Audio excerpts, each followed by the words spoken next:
तो पांचवी वृत्ति अगले श्लोक में है, पतंजलि योग सूत्र में 11वां श्लोक है। अनुभूत विषय संप्रोषः स्मृति।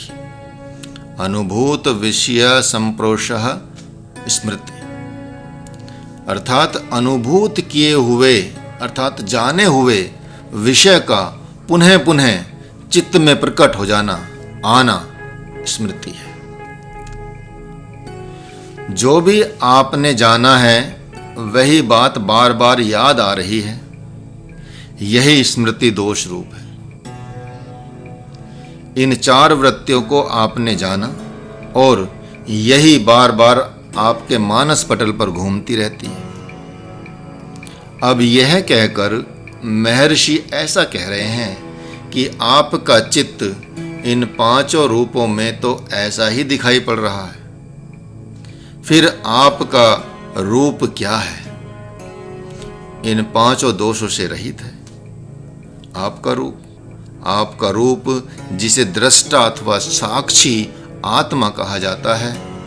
आश्चर्य की बात है कि वह न दृष्टा है न साक्षी है। उसका दृष्टत्व और साक्षित्व स्वाभाविक है, किंतु दृष्टत्व अपने को कह ही नहीं सकते, साक्षित्व अपने को कह नहीं सकते। इसलिए आत्मा के 5 दोषों और संसार के कारण से दृष्टा कहा जाता है। दृष्टा और साक्षी पर्यायवाची शब्द हैं। दृष्टा अथवा साक्षी जो शब्द है आत्मा के लिए क्यों प्रयोग किया जाता है? इसलिए कि दृश्य है, सामने दृश्य का अभाव है ही नहीं। जैसे ही दृश्य का अभाव होगा, आत्म रूपता, आत्म स्वरूपता आ जाएगी।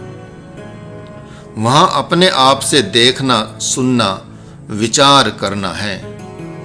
वहां अपने आप को देखना है, जानना है। वृत्तियों का जब अभाव होता है तो साक्षी जो दृष्टा है अपने स्वरूप में स्थित हो जाता है। और इतना ही कहा महर्षि ने, सारे दृश्य वर्ग की हानि और दृष्टा के स्वरूप में स्थिति। तो पहले चरण में उन्होंने कहा कि यदि समस्त विषयों की हानि होती है तो नींद प्रकट होती है, लेकिन पहले ही कह दिया उन्होंने कि यदि चित्त वृत्तियों का निरोध हो जाए, अर्थात जब चित्त वृत्तियों का अभाव हो जाएगा तो फिर केवल दृष्टा ही रहेगा। यहां पर बहुत गहराई से इन श्लोकों को समझने की आवश्यकता है।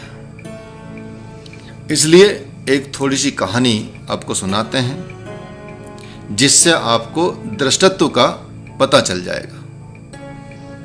महाभारत में भरत वीतरागी संत थे।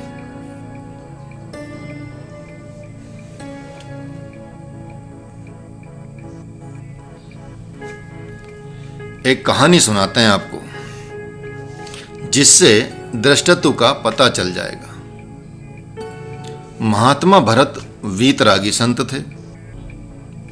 जगत और जगत में रहने वाले किसी से भी उनका कोई द्वेष न था न प्रेम था। वे समशांत कहीं अजगर की तरह पड़े रहते थे।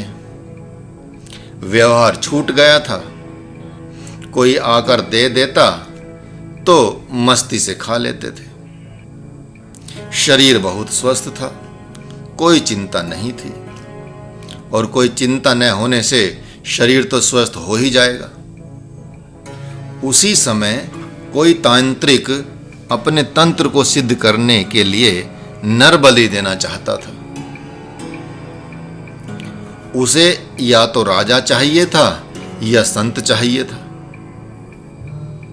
जो उस तांत्रिक के सैनिक थे वे सब ढूंढ रहे थे। तभी क्या हुआ, महात्मा भरत पकड़े गए। उन्होंने देखा कि इसका कोई अंग भंग नहीं है, स्वस्थ है। इसलिए उन्हें पकड़ कर ले आए। उन्होंने दिव्य साबुन से स्नान कराया, भरत को तेल लगाया गया, चंदन का लेप किया गया और ढेर सारा पकवान उनके सामने रखा गया। उन्होंने मस्ती से सब खा लिया। तांत्रिक ने कहा, खड़े हो जाओ। वे खड़े हो गए। तलवार को मंत्र से अभिमंत्रित करने लगा।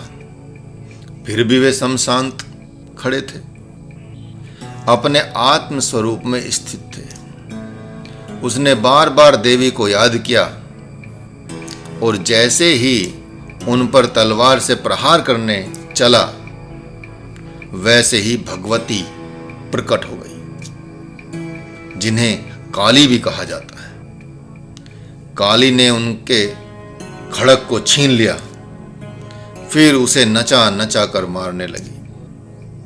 महात्मा भरत मस्ती से अपने स्वरूप में स्थित खड़े थे।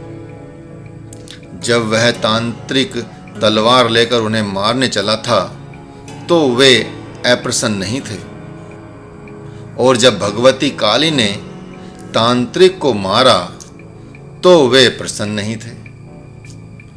भगवती काली उनको प्रसन्न करने के लिए, उनकी परीक्षा के लिए उस तांत्रिक के सिर को काटकर गेंद की तरह खेलने लगी। किंतु महात्मा भरत अपनी मस्ती में थे। भगवती काली ने सभी तांत्रिकों को मार दिया और ऐसा करके अंतर्ध्यान हो गई। जड़ भरत चलते बने। वहां जड़ भरत के पास क्या था?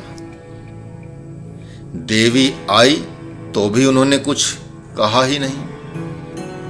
यह भी नहीं कहा कि हे देवी, तुमने आकर मेरा प्राण बचा लिया, तुम्हें धन्यवाद। कुछ नहीं कहा। जड़ भरत की इस कथा से पता चलता है कि वे अपने साक्षी रूप में प्रतिष्ठित थे।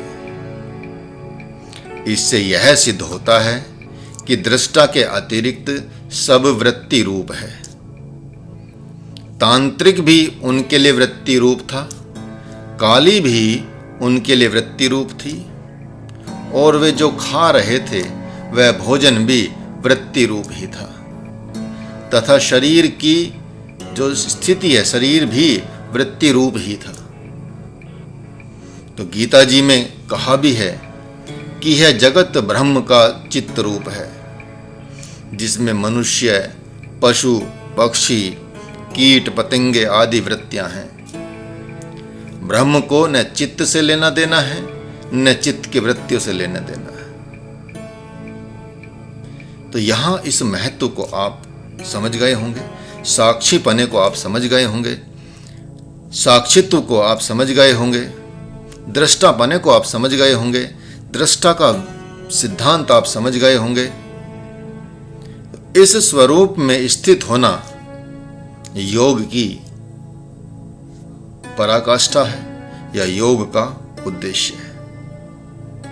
तो बाकी अगले श्लोक में आपको कुछ चीजें बताएंगे। हरि ओम।